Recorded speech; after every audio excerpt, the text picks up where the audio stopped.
everyone, I'm Jay. And I'm Scott, and welcome to Witches Betwixt. So what are we talking about today? Today... Sips tea. No, today we are talking about body image in the queer community and body image in the witch community. And I feel like as two plus-size people, we have a lot to say on this topic. Yeah. A lot. Yeah. The worst part is I already kind of hear, like, you are... You hear the backlash already? Yeah. You know, you're telling people it's okay to be fat, you know, that kind of thing. Even though, like, it is okay. It is. Yeah. But we'll get into that. So, where do you want to start with the queer thing first, or do you want to start with the witch thing first? You know what? I'm going to do it reverse. Normally I do the thing that I have more to say about second, but I'm going to kind of reverse it because as far as the witchcraft thing, so we're going to go with witchcraft first because the queer thing I can go on for hours about this. I have a lot of thoughts. The witchcraft thing, I mean, you know what? A lot of people kind of... There's a lot of jokes about, in particular, about the men of paganism and witchcraft.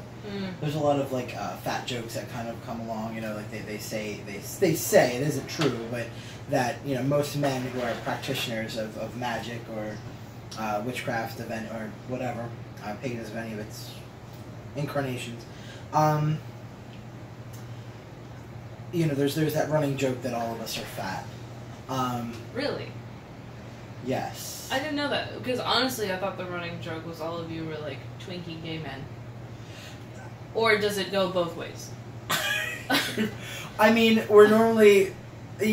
I guess it's more like you're either really fat... Or you're like or you're gay. Oh, you're fat or gay. Yeah. Okay. The two genders. Fat and gay. At least... the two genders. Which is funny because last year at our Pagan Pride event, we had... some lovely people. Some interesting people. There's a church here in Philly that enjoys going out and protesting things that they feel are against their God. Yes. And it was a good time. One of the things that they said that got my goat, that made me react the worst when I got angry, was I didn't care when he started calling, you know, fags and all that stuff. I didn't care about that. Excuse me for using that word. Well, yeah, I mean, we're not like using it. I know, but just, I know people can get sensitive about it. But, when he did say, however, why are all of you people, fat something, he called us fat, like, fat, insert curse word here. I knew there was, like, a curse word somewhere in there. I don't remember. And even I think I remember hearing that, because I was working the event, so I was more concerned with, like, everyone get the fuck back in, because, you know, please don't give these guys anything. So even... But I think the fact that I heard that, and I was like, yeah. Like, I was like, you bitch. So even people that are outside of our circle kind of have this idea that male practitioners of magic tend to be overweight. Which, as I said, is not true. I mean, of course, obviously there are overweight people who practice magic, but that doesn't mean that there are...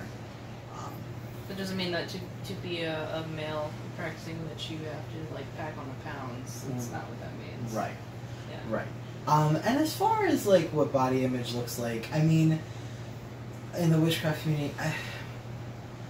There's one instance where some people have found it offensive, where there is a particular, obviously I'm not going to name anybody, but there's a particular, I guess like a shop online, and one of the proprietors is an artist, and he... I know this shop.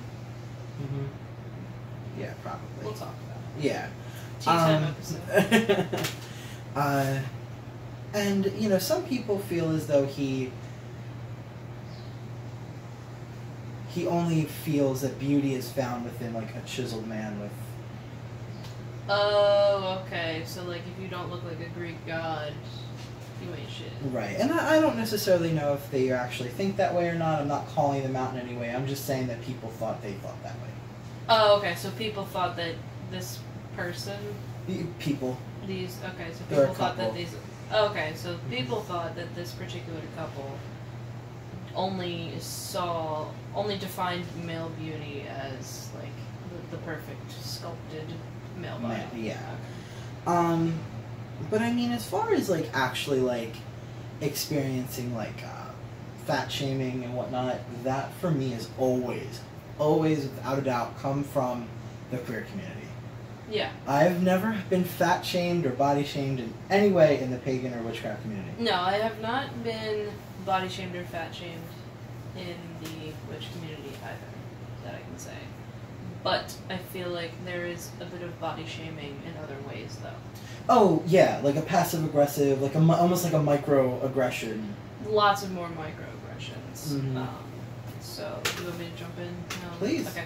So, in the witch community, I think one of the first things, and I think this really does, this is sort of lifestyle, but it's also kind of body image.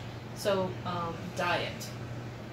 A lot of witches, pagans, however, whatever, a lot of people do tend to go vegetarian or vegan because they got hang-ups about using animal products, or they just feel like it's better for the earth. I mean, yeah, there is like science and a lot of facts saying, if everyone went vegan, it would be better for the planet, or whatever the case is. But I'm sure there's stuff on the opposite side. But speaking, we should definitely, I feel like as a species, eat less meat than we do. You know what I mean? Because our meat consumption is kind of out of control. But I feel like there is a lot of shaming for dietary choices within the witch community. It's almost like, well, if you're not a vegetarian, you're not honoring the earth. But I mean, that's also like a very big like, I mean, and it's I guess new it's age. to say, it's a little bit of a new age concept too, I think. I mean, I would say that probably comes into it just because of a lot of veganism is, I mean, there are two different sources of veganism, if you will. There's that the political one. Right. And then, there's that more, like, there's also, like, the new, like, the more, I think the political and that new thought, like, the earth and healing the earth and blah, blah, blah, whatever. Not that that's wrong. But I think a lot of vegans in general, whether pagan or not, or witch or not, are very vocal, and sometimes too vocal. Yes, they tend to be more vocal about it, but I think it's just a lot of the vegan or vegetarian witches that I've encountered really their dietary choices, they make it a part of their own personal craft, which I think is totally cool and awesome.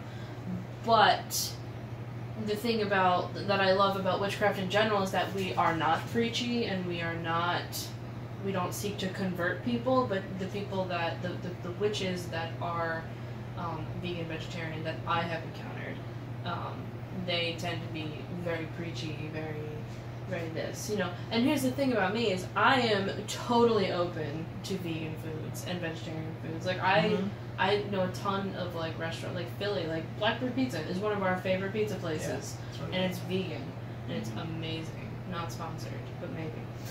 Please, all of you working there look like witches anyway. Right? You're all queer, witchy people with delicious vegan pizza. But no, but seriously. But yeah, so like me personally, I try to do.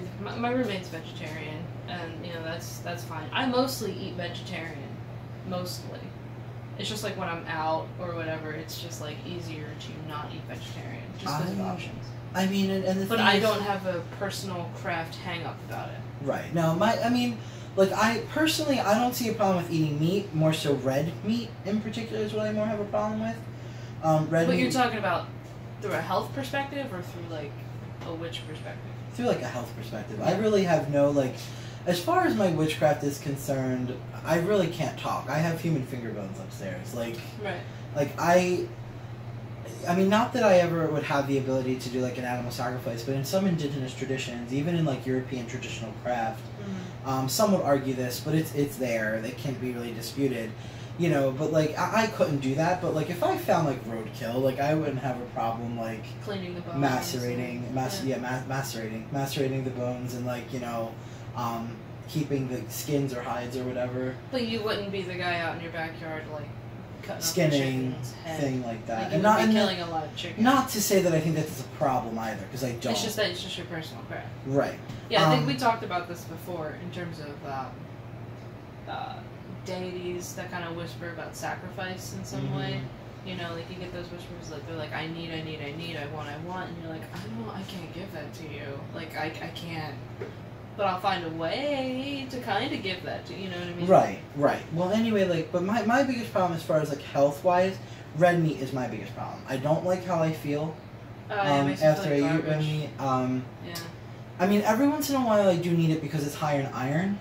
Yeah, like, I think now I've gotten to the point where, like, I would rather have a nice cut of a steak versus, like, a burger. Like, if I want red meat. Yeah. Which is why, like, I mean, personally, I'll never be veggie, although I love vegetarian food, I love vegan food, but I would never take meat out of my diet, but I have taken red meat, for the most part, out of my diet. Yeah. So, like, turkey, chicken, things that are, that populate quickly, I feel like are kind of okay. Yeah. Now, just from, like, see, I've always been interested, because, like, in America, we're pretty boring with our food choices. You know, we got chicken, we got turkey, we got, you know, whatever the hell comes from a pig and a cow, and that's pretty much it, you know what I mean? Yeah. So, like, I've always thought it was, like, super cool, and also, like, in a spiritual way, like, to try, like, alligator, or, like, snake, or frog legs, or, you know what I mean? It's so funny, because we've also talked about this, too. You know that I morally get funny with that. Right. You know, I get, like, I don't know if I could do that. Right. But that's just because, like, for me, I don't look at an alligator as appetizing. Right. I think he looks at me. Like you're appetizing. Like, I'm appetizing. Yeah. Exactly. So, I mean, I really do, I guess what I'm trying to get at is that I really think, like, as far as, like, health and diet, it really should be about you. It's your personal... About your body. Your body, your choice, your, you know, your ability to say, this is what I want for me. And having that autonomy and not having to have someone inject themselves into your life and say, no, you're doing it wrong. Right, but also at the same time, if you do choose a particular diet that you want to follow, it's also, like, mind your own business and don't tell other witches that their craft is invalid if they still eat meat. And the other way around, too. Not for nothing, though, like, this concept of, like, witches don't eat meat is kind of historically ridiculous. Yeah. Because if we look back at the texts that we do have, and there are texts, like, they do exist, there are many a times where they are feasting on cow and bison and boar and you know, like whole feasts dedicated to the gods, different holidays, Saturnalia, Lupercalia. And those animals were killed in honor and sacrifice to those gods, right? And you know, and consumed and offered to them, right? It was like, share with us this bounty, you know. And to say that a witch is less connected because they care less about animals, you know, that one is insulting just for me, because I have 7 cats and a rabbit, who I am dedicated to. So I love animals. Yeah, I love animals too. Like, honestly, I think sometimes animals are better than people. better companions than people sometimes. Definitely more therapeutic at times. Yeah. Too. So that, I guess that's my opinion as far as the witch community goes. I mean, which I agree, that seems to be the biggest theme, is that the veganism not as connected to whatever. Although they also do say that one thing, which I think is ridiculous too, now that I'm thinking about it, where they say that your magic isn't as strong if you're fat. Like, you can't work, like... I've never heard that. Yeah, like, they say, like, if your body is not physically fit. However, I will say this, and this isn't to say anything, this is for me, I'm speaking for me. When I was in the gym 2 to 3 years back, and I lost like over 50 pounds, I did find that my gifts were, like, my ability to see were clearer. I did find that my magic seemed to be... Well, because your body is the physical vessel in which you manifest those powers. Right. However, that's also to say that this is my body. I have always been one to say that when it comes to magic and our perception and our experience of it, it's an individual experience. Yeah, for sure. So I'm not trying to say that, you know, that's the same way for everybody. There are people, like, there was an author, his name was Peter Patton. Mm-hmm. He was highly respected, and he was a bigger gentleman. He died, unfortunately, he passed away.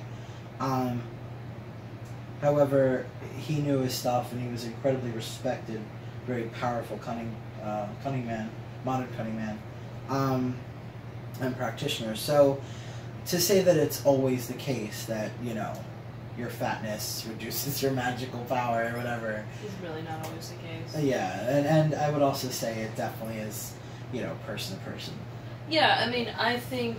Experience. I think it would be fair to say that the healthier your body is. Because, you know, you can't just really go by fatness versus thinness. Right, because fat does not always mean unhealthy. Exactly. Like, you know, if you... Like, there are people who are chronically underweight and just they have ridiculous metabolisms and they can't gain weight. Right. Mm-hmm. And they're like, oh man, like. And there are people with thyroid problems who can't lose weight. Exactly. So I mean, I feel like a lot of it is like the healthier your body is.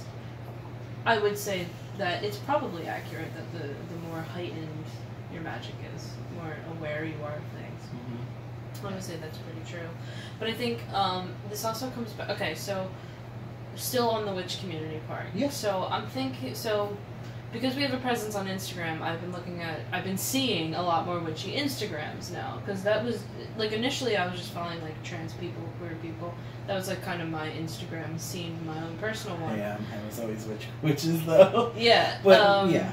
But I'm seeing more, and I'm noticing that a lot of the imagery that I'm seeing, like, are these very thin, athletically built, white people. There's a lot of the things that I've been seeing. I mean, I haven't seen a lot of, you know, thicker people, darker people, anything like that. I will say, I mean, I see a lot more diversity just because, like, Also that you follow more people. Too. Right.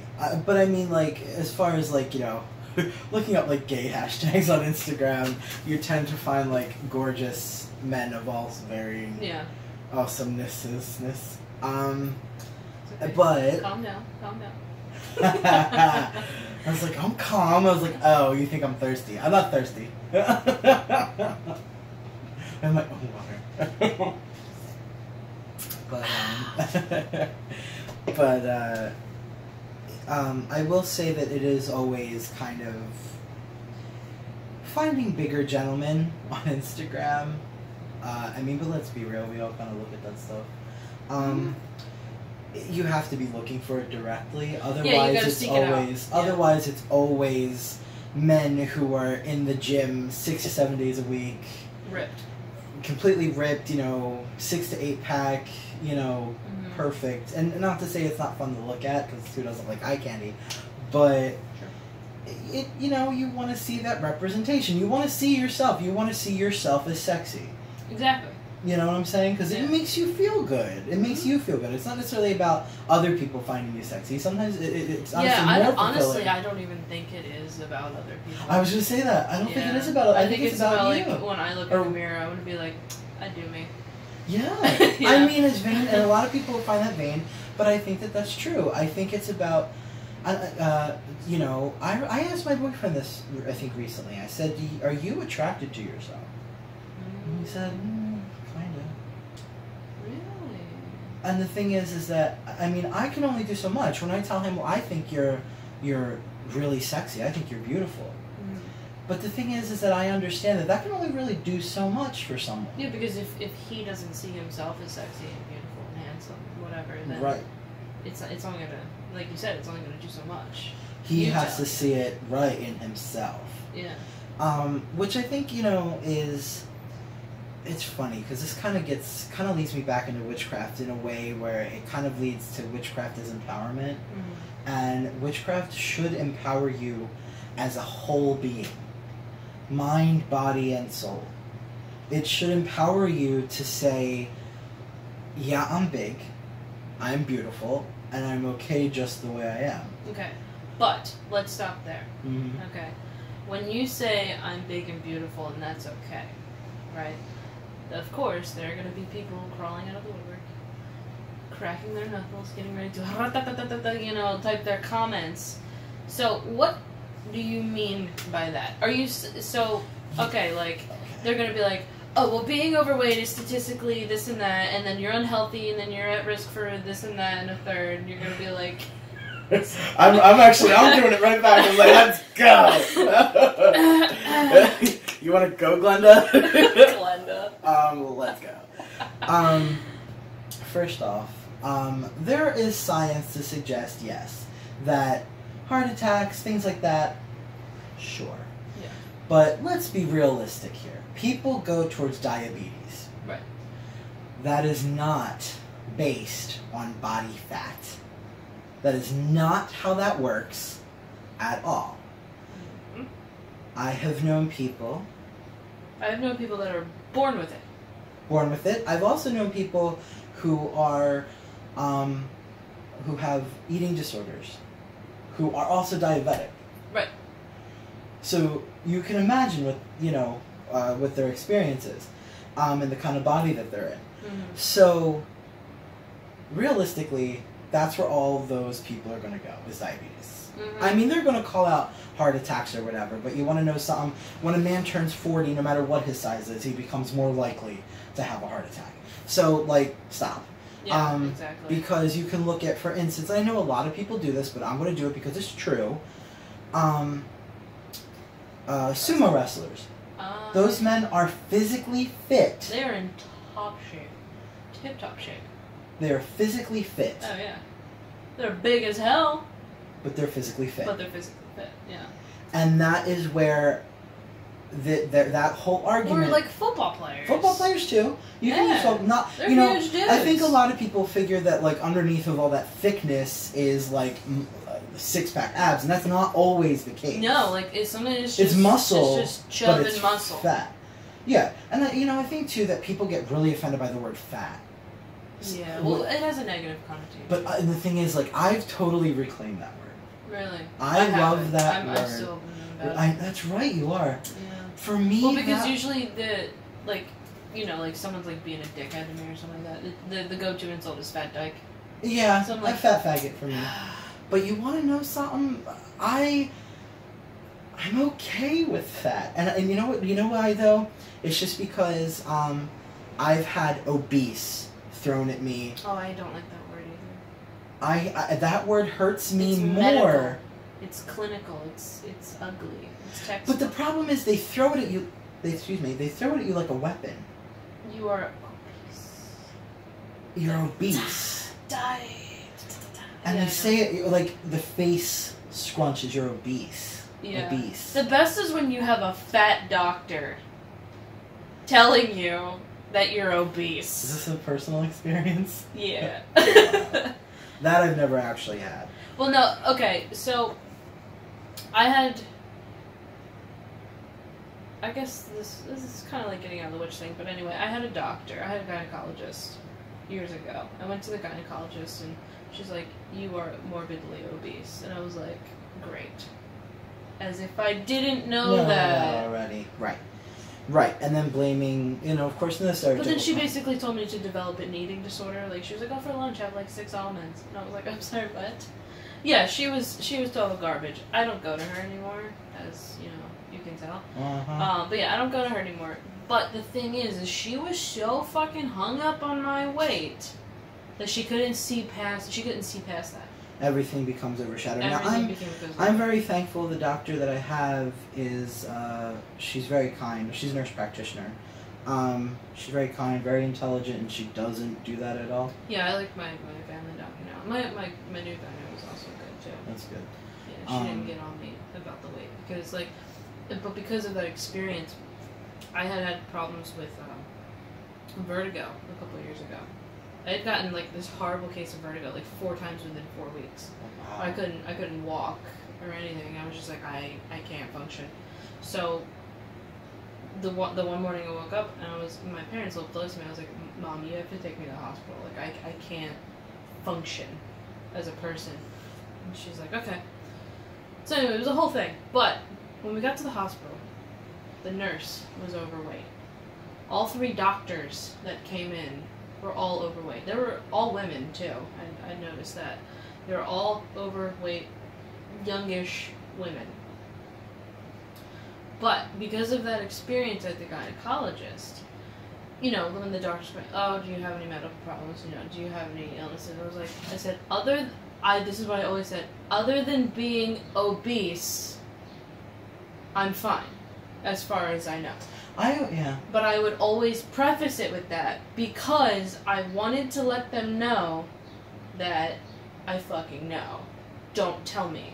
You know what I mean? Mm-hmm. Like, I felt the need to kind of, like, lay that down. Yeah. I mean, I've been very blessed to not have to do that so much. The only time I got that, which I will admit was not a horrible experience, when I got my gallbladder removed. Mm. Because being overweight can harm the gallbladder. Yes. So, I mean, you know, and it's, like I said, it's not to say that being overweight doesn't cause health issues.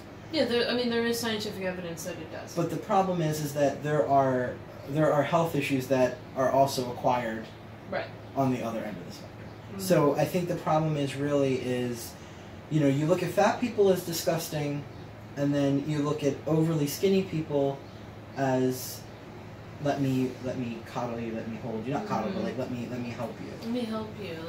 Yeah, you know that's really true, because like you see, you know, someone who's like rail thin, you can count their ribs, and you're like, oh my god, bulimia or anorexia. Like your mind automatically goes there. Yeah. You know, your mind automatically goes there, and you're like, oh my god, like I want to help you, I love you. You know, like how do I fix you? Yeah. How do I fix you? I guess that's how do I fix you? How do I make you better? Mm-hmm.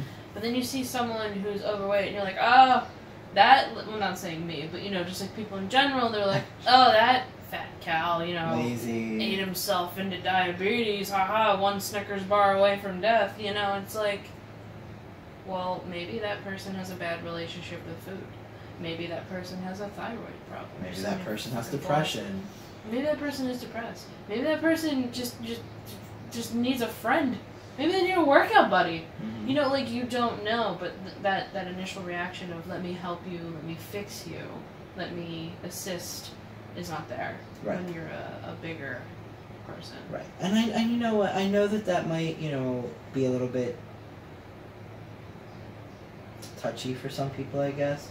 Just because, you know, there are a lot of thin people too who have different experiences as well. Mm-hmm. Because, like I said, I do have friends who do have eating disorders, mm-hmm. and but I know people that are plus size that have eating disorders as well. Okay. I'm not talking about overeating, but like you can be bulimic and still overweight. That's very true. That is very true. You can be anorexic and still overweight. Mm-hmm. You know, maybe you haven't been anorexic for that long, and you're not rail thin. But you know what I mean? Like, eating disorders, you know, stop and start at different intervals for people. Yeah. I think as far as, like, just to kind of, like, bring this back just real quick, and the witchcraft thing. Witchcraft, in general, has been very accepting of my body. Mm-hmm. Witchcraft as something I do has definitely been very accepting. It's not like the spirits are over here like, go to the gym. Fatty. I mean, they probably, like, if it's something that I desire, they would bolster it. Right. And they have been. I've been getting back to the gym.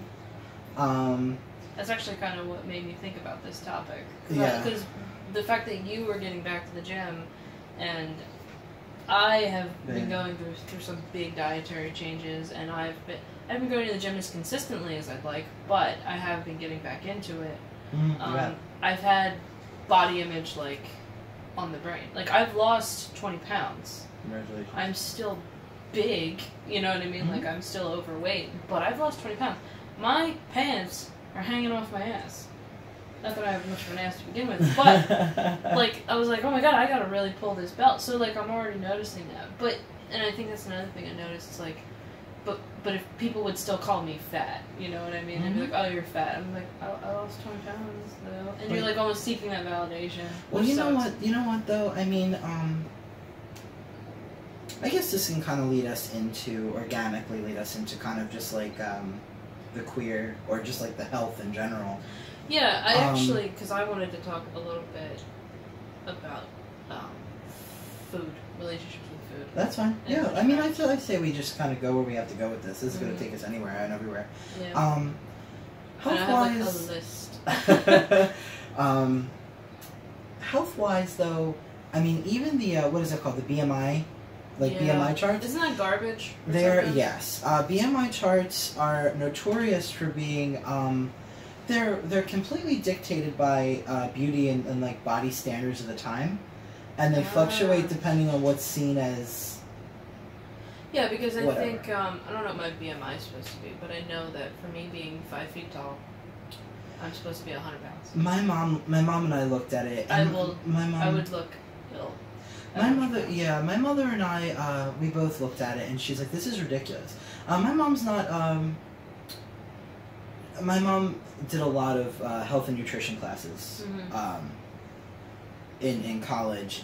She was actually going to do like a nutritionist job. It was like a course that she can take, and she was going to get certified. Well, she's a phlebotomist now. She is. Yeah. But she was going to do that. But my mom is very... She's a professional vampire. Yeah. She was going to do this nutrition thing, but she's very knowledgeable on nutrition. And when she looked at it, she's like, this is ridiculous. She's like, she said just for her, and my mom has lost a lot of weight. My mother was big, and she lost tons of weight. Yeah, your mom looks great. Yeah, she gained a little bit back. I didn't really know her when she was bigger. Yeah. But You did meet her more when she was in the middle of all losing and stuff. Yeah, but she looks really good. Yeah. She looks really good. Yeah. But anyway, she was like, I would get sick. Like, I was always bigger than my mother, even at her biggest, but like, she was like, I would get sick trying to drop to the weight that my BMI tells me I should be. Well, do you know what yours should be? I forget. I did look at it, and it was ridiculous. I always remember mine because it's easy. It's like 5 feet, 100 pounds. Like, because it's, just kind of all goes together. I just remember my mom and I talking about it. But, I mean, yeah. So I guess what I was just trying to say is that there are certain cultural standards that maybe infiltrate, like witchcraft and things like that. They infiltrate sub-communities. But they're an overarching cultural standard. Yeah. You get what I'm trying to get at here? I hope I'm making sense. No, that makes sense. So, I think to kind of bring it back to witchcraft, I kind of want to bring it back to that. So, I recently had a meeting with a nutritionist. I'm able to get 6 visits a year with my insurance. So I was talking to a nutritionist. I was like, fuck it, let's go. Now, most of the stuff that she gave me was kind of like, I could look up this shit online myself. Like, half your plate should be vegetables, and like, the quarter of your plate should be that. And I'm like, okay. And I love vegetables, so give me all of them. But there was this one handout in this folder that she gave me that really clicked with me. And it was tips for mindful eating. And I was like, mindful eating? Because normally, like, I view food as fuel. Like, it's either I crave it for the taste of what I want, for that pleasure of eating that flavor, or I crave it because if I don't eat, I'm going to pass out. You know what I mean? Like, that's just kind of how it goes for me. It's like, I'm so hungry, we'll die, please feed. Or it's like, I want a burger right now. And I need it, Although with you, literally you could. Yeah. You literally could die. Yeah. I could die. Yeah, literally. But, so I, like I said, so it was this mindfulness thing, and it immediately made me think of cakes and ale. in ritual. And I remember you saying, when we first started doing things as a coven, you were like, you were a little iffy on certain things, but you were like, I always liked cakes and ale. I always liked that part. I remember you saying that. And because it was just, it is a moment of mindful eating. Like, yes, it's in a spiritual context, in a religious context, but it is a moment where you're like, because you're saying, bless these cakes and all the hands seen and unseen that have brought them to us. Yeah.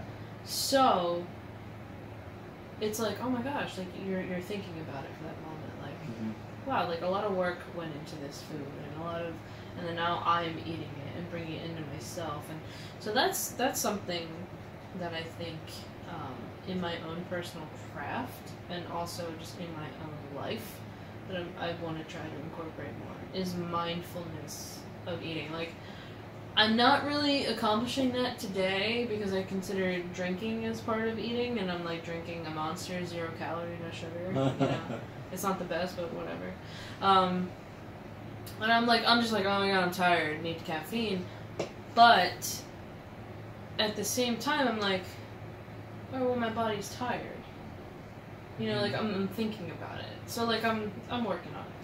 It's not an overnight. It's interesting that you said that because I don't think I would have thought of it, but like, I tried to introduce like the idea of like a housel or the red meal into the coven, and I think you were somewhat interested. It was just a little more complex than cakes and ale. So you said for the sake of coven, to keep it simplistic. Ritual, yeah. But I do like in general cakes and ale, the housel, the red meal. Just because I love that idea of, I've always loved this, like, the concept of sharing a meal with the spirits, sharing a meal with the gods, that kind of like, look what we made, look what we brought you, kind of imbibe with us or feast with us, and I like that a lot. It just feels good, and to a lot of people, they end a ritual with that, but I mean, like, for instance, like, for the housel or the red meal, that in and of itself can be an entire ritual. Which is what you said when I kind of brought it to your attention. Yeah. Also, Samhain, the dumb supper. Which is where you do, like, the red meal, right, which is, I mean, you could do the red meal at any time, but it's a really good ritual to do for Samhain. So, that is interesting. I mean, and my therapist and I have been kind of working on that. Just because of the way... Because you said that historically your relationship with food has not been... Oh, yeah. I used food to... I think I said in a previous episode I live with mental health complications. And I live with depression and anxiety, and a lot of that makes me use food as a means to feel better. To cope with those. To cope with the feelings, which I get. Yeah. So what my therapist has been working with me on is mindful eating. She said, like, to sit down with myself, when I sit down to eat, we're working on just being in the moment. Yes, that's what I was reading in that paper thing. Not to give no critiquing, no attachment to the moment. Yeah. To feel how you feel. In the moment. Just be there. Don't judge it. Don't critique it. I never lit the answer. I did. I lit one. Oh. Oops. So, that's something that I've been working on, which is helping me. So now on Friday nights, which in my house is pizza night, instead of 4 slices, it's 2. Good. And I've been doing that for over a month. And maybe, like, eating it slower. And being aware of, like, the flavors. Well, I also realize now, like, when I eat pizza, I know this is blasphemy, especially if you're from, like, Philly or Boston or wherever, but I rip now. I rip the pizza. Like, I put it in my plate and I rip it, and I eat it, like, in bites. Really? Sometimes. I don't do it always. Cool, though. But... I mean, because it makes you eat it slower. Yeah. You don't do the fold anymore. I mean, I will. Like, especially, like, like, if I'm going out or something, or if I am out. Yeah. Like, but... sometimes, though, pizza's too greasy around here, and you gotta, like, take that grease off the top layer. And with your gallbladder Grease is my thing. But, like, the worst part is I love pepperoni, And, you know, like, I'm old school stuff. Me too. I have my own problems. Love some carbs. Yeah. Can't have the carbs. Yeah, that's true. At least I can have some carbs. Light carbs for me. Yeah. But that's just because I have to lose weight. And we both do it, which I think is cool. That like you're back on this like losing weight gym kind of kick, because like I'm also kind of there too. You are. Like, you know, we live in opposite ends of the city. Oh yeah. Oh yeah. So like being workout buddies is like difficult, but we can like support each other through Instagram. Yeah, we totally can. Yeah, which is nice, and it's a good feeling. And we are both, and you know, we're coven, so it's like it's a different relationship, and it's just like I support you. But I think I mentioned this before, is I would like to do a coven ritual that was focused on achieving our body goals. Yeah. Remember yeah. we talked about that? And I would like, and maybe we could do like a spell segment on that or something. You remember the spell idea that I had for that? The clay effigy? Yes, the clay. I didn't know if it was your idea or my idea, because I was like, I had the idea of clay, and I was like, I don't know if it was whose idea it was. How dare you? I really wouldn't have cared. But like, but I know you liked it a lot. Yes. And I know you elaborated on it.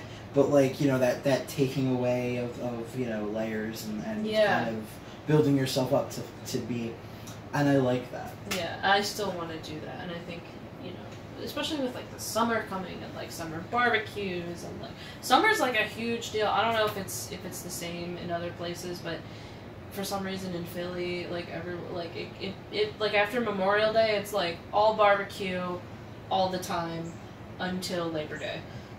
And even then, you continue to barbecue. Like, it's just all the meat.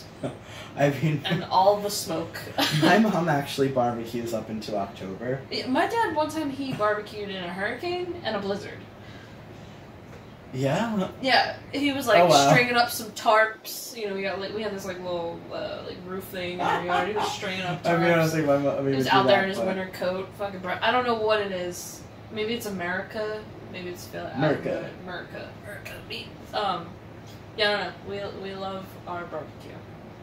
But with barbecue season approaching, I think it's a good thing to keep our body goals in mind.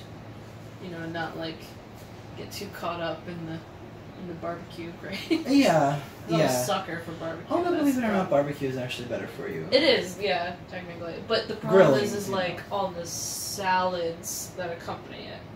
Oh. It's like, you know, you got like your wings, but it's like, have some pasta salad. I made this macaroni salad. I made this potato salad. And you're like, I hate you and all your salads, but it's so good.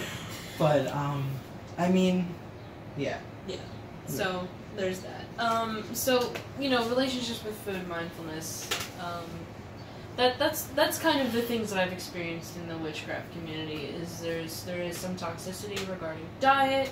There is some toxicity regarding, like you said, like chiseled men versus, you know, like all witches are fat men, or whatever the case is. Yeah, so that's just like in the witch community. Now in the queer community... Oh boy. I'm about to go in. It gets rough. Let's do this. Okay.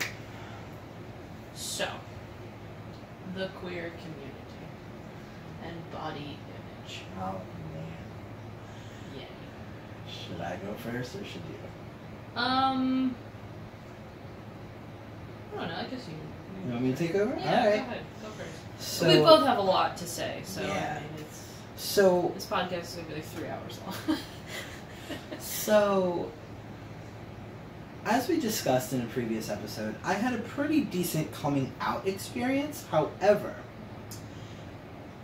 the experience of being young and gay, and then, you know, being in high school and experiencing other gay high school kids, a lot of the gay men in my school were very beautiful and very fit and perfect or whatever.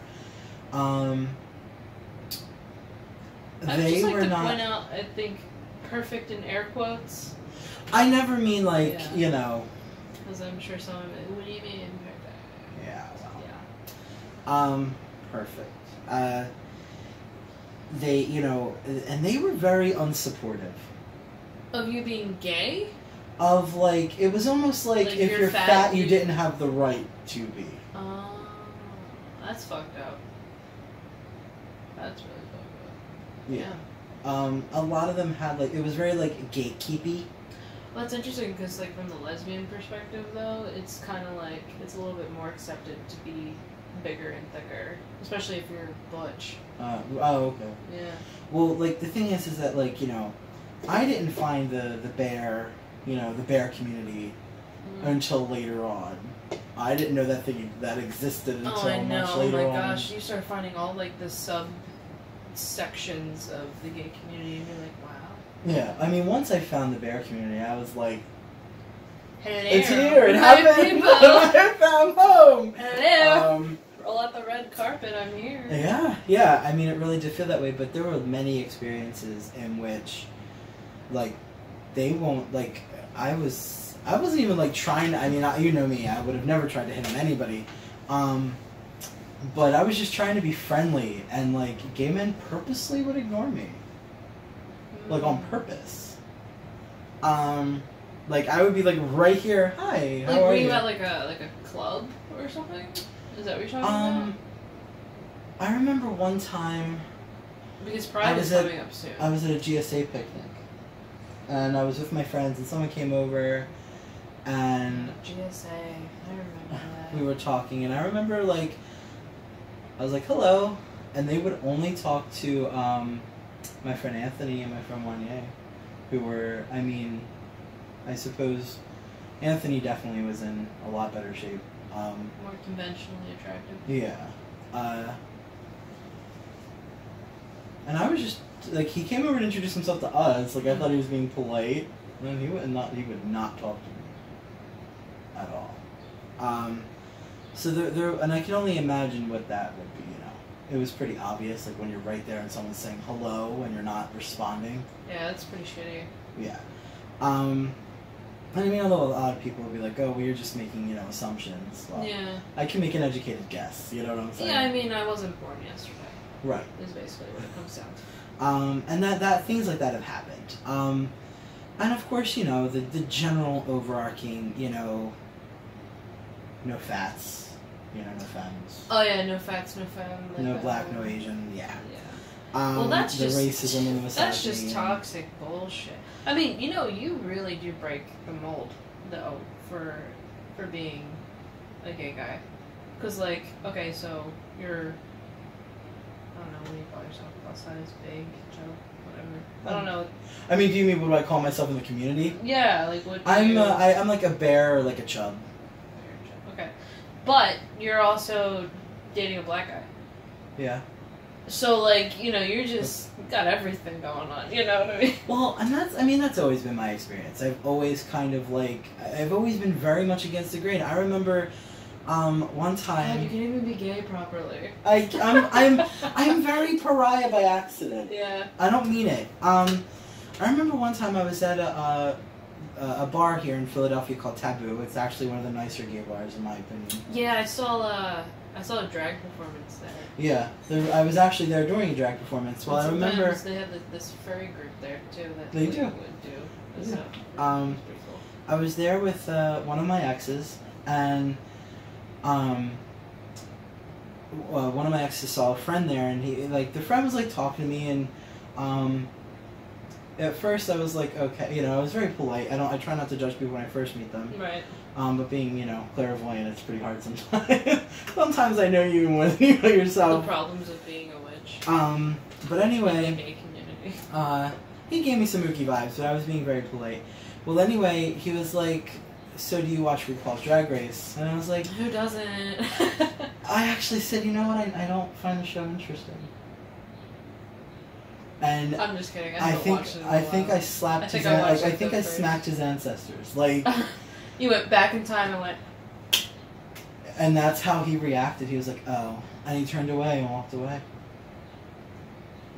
I mean, that wasn't a fat thing. He was just catty bitch. But, like, What is it? Is it a requirement to love drag? I don't know. But anyway. Oh, yeah, I love drag. Honestly, okay, I love drag.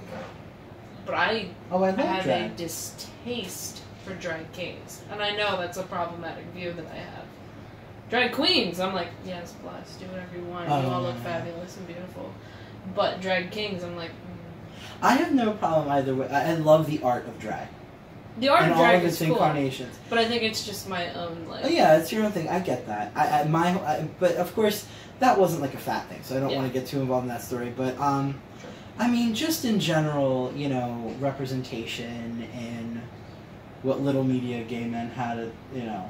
At that time. At that time, which, you know, believe it or not, wasn't a lot. I mean, it increased a lot more just in a short couple of years. Yeah. You know, and just the general, like, standard of beauty in gay culture. I mean, we have a big problem with body image in gay male culture. Or, well, men who love men culture, at least. And, like, we have a lot of body dysmorphic type of situations. We have like, a lot of anorexia. Yeah, I was going to say, don't a lot of them have bulimia disorders? Or they turn to certain drugs. Drug use. You know. To lose weight and things like that. Yeah, like a lot like models do. Mm-hmm. And that those are really big problems in this community. I think, I mean, I don't want to get into too adult topics if it's not, you know, this isn't like an adult podcast, this particular episode, but I think porn sets a lot of bad expectations, a lot of expectations as well. Yeah. You know, like everyone's got to look like a porn star, essentially. You know what I mean? Like, and sort of like a hyper-sexualization of gay men in particular. You know, which I mean, which is ironic because I have a very good friend of mine who lives in New York. He's a jewelry maker and jewelry designer in New York. And with the pretty eyes. Yeah. I know him. Yeah. I love his eyes. He's also a witch too. Oh. And pretty. You're pretty. You know who you are. Oh my god, I gotta show him this now. He's friends with a lot of like big name porn stars, gay male porn stars, and one of the irony is that I think New York is one of the places on the East Coast. None of them support the idea of looking at them as a definition of what gay men should look like. They're really? More humble. Interesting. Most of them. I mean, I don't want to speak for all of them, but the ones that like I've heard about. Yeah. Well, I mean, the person that we mutually know, the one I went to high school with, you know, he's doing porn now. Yeah. And what's interesting is I was seeing on like some of his older Instagram posts, people were like, oh, how do you get that sexy bod? Like, what do you do in the gym? And like people were just kind of like, I guess the person wanted to know, but he was also like being like kind of thirsty about it. And he basically responded. He was like, honestly, I mean, abs are really made in the kitchen. And he was just saying, you know, it's really about your diet more so than just like. He's like, I love the gym, I work hard at the gym, but I also really pay attention to what I eat. And realistically, we both know him enough to know, like, if I were to go up to him like, and say hi or something, like, and he would hug me, he would totally spend time with me, like, he's humble as hell. Yeah, he is very humble. So, I mean, that's just him personally, but I'm saying, like, that's really interesting that you mentioned that you know, these people that we glorify, you know, that we put on this pedestal, like these beautiful porn stars, you know, we admire them for their beauty, but also they're like, you know, it's their job to look beautiful. Right, and they know, a lot of them, I keep saying all of them, I don't mean to speak like that, but a lot of them know that, or like, enough of them if it was my job to look like that, I'd look like that. Right. I would care a lot more. If you got paid as well. Yeah. You'd also look like that too. Alright, ideas.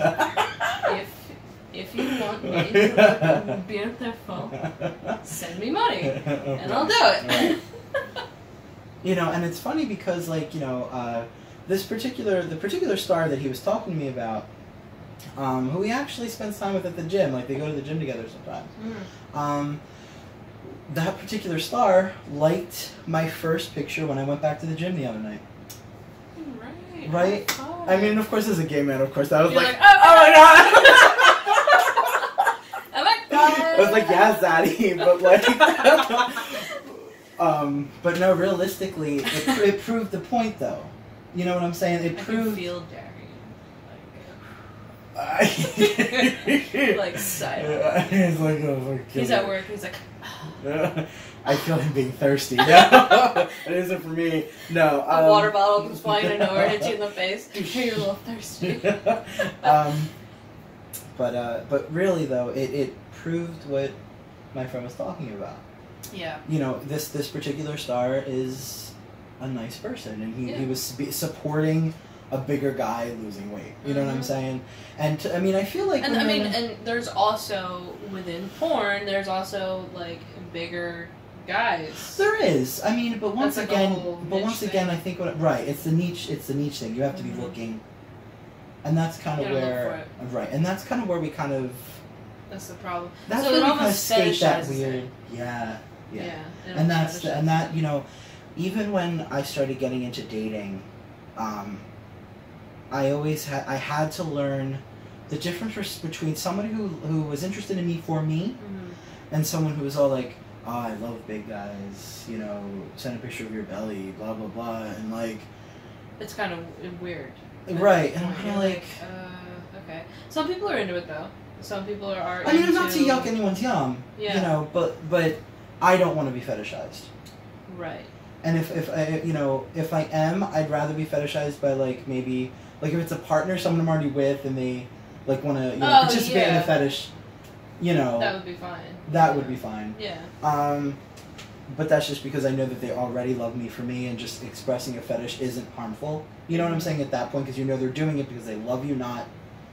Whereas, like, if it's just, like, to meet somebody and you're automatically addressing them or almost talking to them objectifyingly, it's offensive.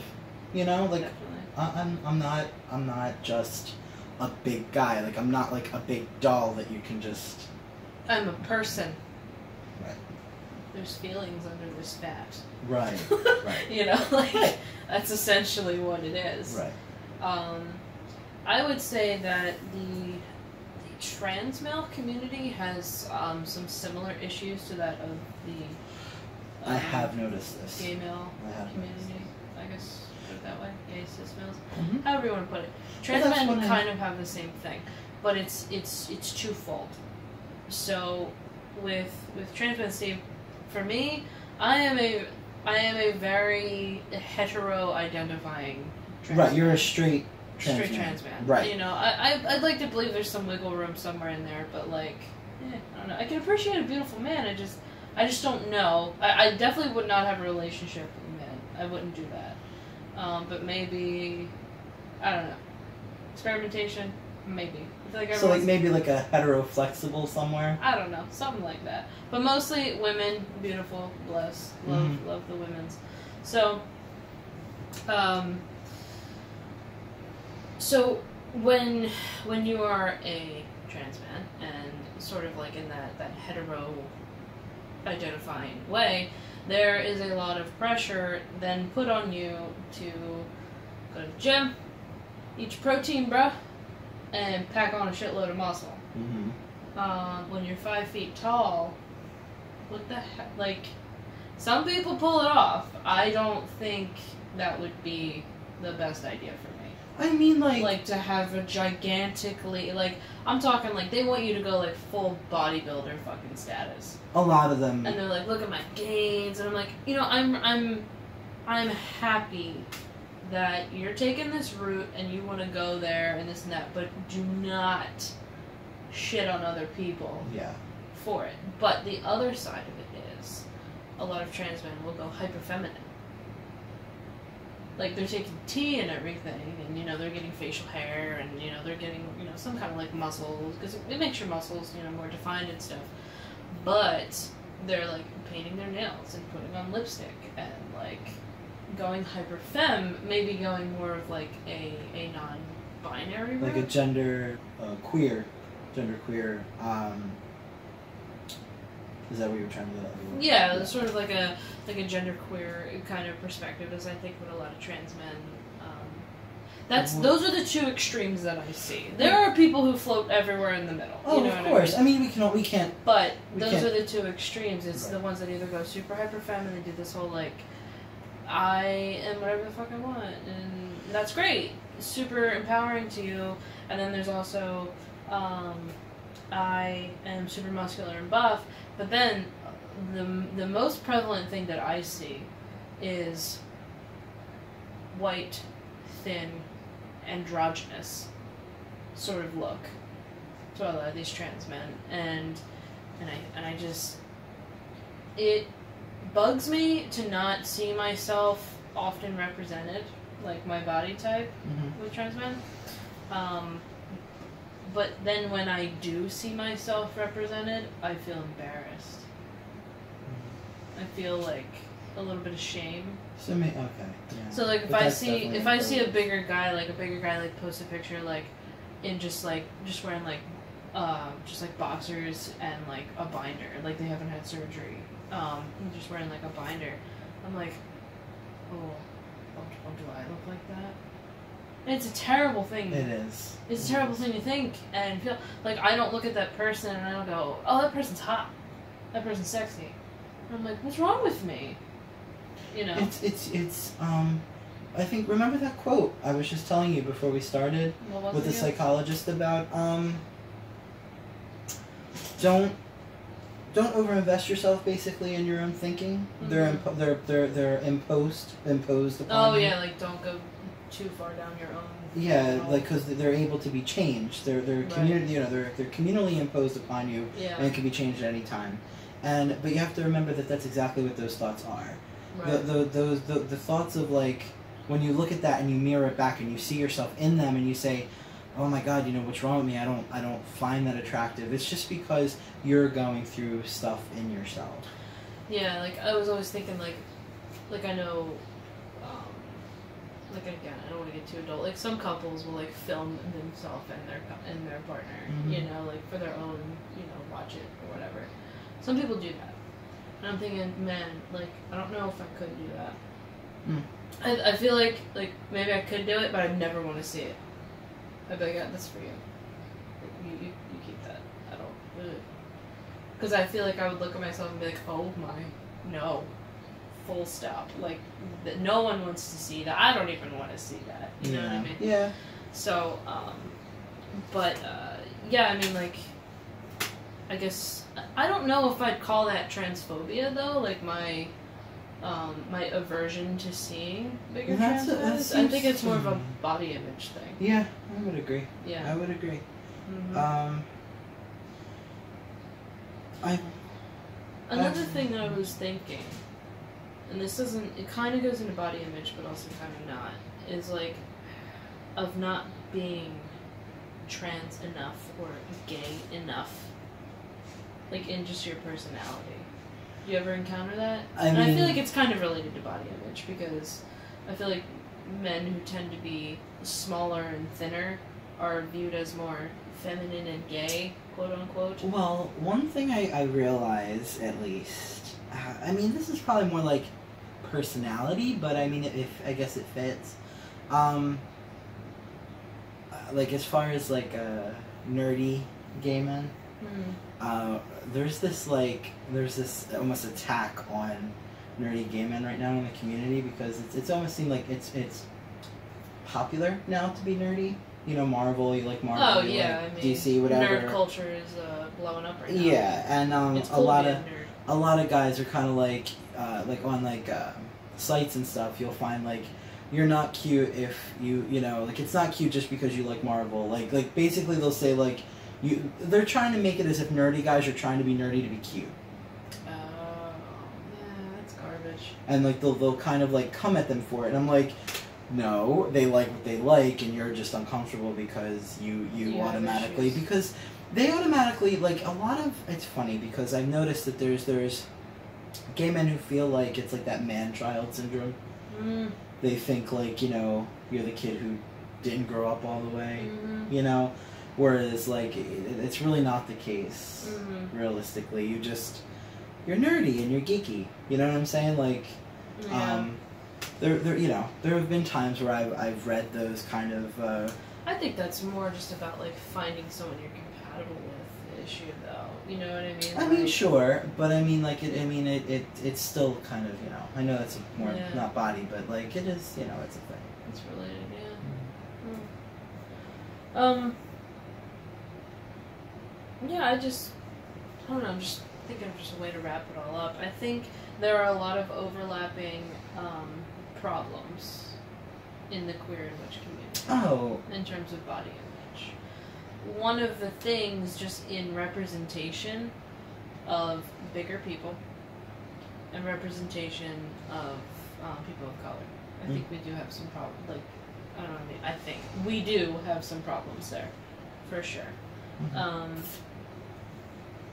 More so in the witch community, I have gotten more flack about dietary choices and things like that. Not so much in the queer community. In the queer community, honestly, in the queer community, I think it's like, what do you mean you can't go shot for shot with me? It's like, yeah, I can't.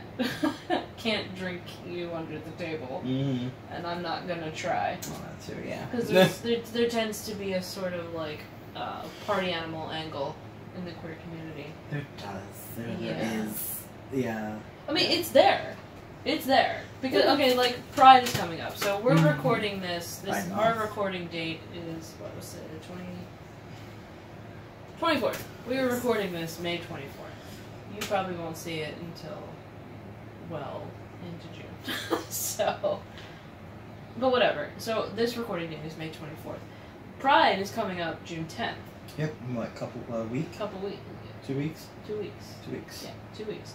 So Pride is going for Philly. It's coming up. For Philly, yeah, for Philly. Which we are going to do a whole thing on comparing gay pride and pagan pride. We are going to do a whole thing. But what I was getting at more so is I can't wait because one of the most rewarding experiences. I was kind of like against Pride for a while because I was like, it's boring and it's hot and like. It's all about cisgendered white gay men. Yeah. But I've removed myself from Pride for a few years, and now I'm gonna go this year. I'm gonna go. Are you gonna go? I'm going. I just wish my boyfriend was going with me this year because it would be his first Pride. So. A little babe. I know. It's like a rite of passage. You just kind of. Tell him to call out. That's what you're supposed to do on Pride Day. He already just recently called out, so. You mother. I have words with him. Anyway. So the whole thing with Pride, why I haven't gone is because there is this focus on like white, cisgender male bodies or whatever. However, I have seen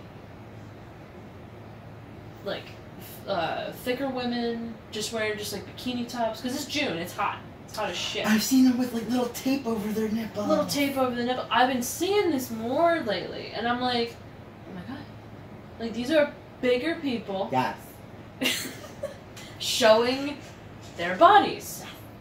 And I'm like, not that I'm gonna do that. I'm just not that kind of person. I know. I'm gonna be sweating my ass off. I'm gonna be dying and I'm gonna have like a lot of sunblock. Like, like so much sunblock. Like, I'm going to look pasty white with sunblock. Like on my nose, maybe I'll get a little, like, get a dad hat, you know. Actually, no, I'm not going to wear a hat because I don't have a hat line. Bad idea. Don't let me wear a hat. Okay. Yeah. What's a hat line? Like, okay, so I often wear a hat backwards, but it covers, like, this much of my forehead. So then, like, this part of me is tan and this part of me is white. Oh. Bad. Do not do that. Yeah, no, remind me. If you see me with a hat, I'd probably just go, bitch, no. Take that off. But I have noticed in Philly Pride in particular, and Philly is, like, not primarily a white city. I mean, we're really culturally and colorly diverse. Mm-hmm. We have, like, the whole new pride flag thing. We have brown and black stripes. Oh, do we know? Neat. Mm-hmm. I think I do want to go to the parade too, in addition to the after thing. I think you gotta pay for it. The only thing about that is it's $15. It's $15 now? Yeah. Oh! Oh! Fuck you. Pride. I'm not going. That's it. No, it's fine. Whatever. I'll fucking pay for you. Thank you. Gotcha, babe. Anyway, but Philly has been pretty good with just like seeing different body types at Pride, and people like dancing and just like enjoying themselves. And I think it was kind of going off the party thing, because once you get into the event area, the $15 event area bullshit, you can drink. Well, they serve alcohol. Yeah. I'm sure people drink anyway. You know, like water bottles full of various things. Been there, done that. Not I. Oh, I did. No, I definitely did. It's just drinking in the heat. It's just like, it's exhausting. You definitely, yes, you need to eat. You need to be, You need to hydrate. Yeah. But, I think it goes, but I think it's like that, I think it goes hand in hand with the queer community, because it lowers your inhibitions. And already being a queer person comes with a certain level of like, I'm gonna hold back, I'm gonna restrain, is it okay? Is it okay to be myself in this situation? And on Pride Day, it is absolutely okay to be yourself in whatever way you see fit. Like, you see a lot of people just doing whatever the fuck they want. And it's a beautiful, moving experience if you can filter out the gay drama that is circling around you. When you see like 5 of your exes, and you're like, hello. You're like, 1 second. And you're like, who are they with? I'm cuter. I'm so much better than that. But yeah, so in terms of body image, witch community, queer community, there are a lot of overlapping issues. That is definitely for sure. Yep. And I think being a queer witch, being in both of those communities, sometimes it can be a little emotionally draining to navigate both of those things, especially when it comes to body image, because we're, as witches, we're supposed to have this idea that, your body is a temple, your body is a vessel in which you manifest your magic. And in the queer community, it's, this is your body, this is your pride, this is the visual representation of yourself. It's almost the same thing. It's like, this is the vessel in which you manifest your queerness. Your queer I get that. I was thinking that too. Yeah, so I think a lot of progress can be made. And the most important thing is that there are avenues in which conversations are happening, such as this podcast. Not that a lot of people have watched it so far, but whatever. Or listen. Whatever. So, time. Yeah, definitely. So, I guess if anyone wants to continue the discussion, just leave some sort of story, comment about, anytime that maybe someone knocked you down for your body image, or maybe just, really made you feel confident in yourself, and whether it was in a queer community aspect or a witch community aspect, we would really like to know, and we just have a conversation about that and see how we can improve ourselves and improve how we feel about ourselves as witches and as queer people. Totally. Yeah. So I guess we will see you guys next time. The next episode. Bye. Bye. Hello everyone, Scott here. I've been reading tarot for over 10 years. I am an intuitive reader, and through my readings I try to give guidance to aid my clients in navigating their lives. To schedule a reading with me, you can find me on Facebook at WytchWyse, Seer, and Witch. You can also find me over on Instagram and Tumblr with the handle WytchWyse, spelled WYTCHWYSE. You can find links to all of my social media in the show notes. I hope to hear from you.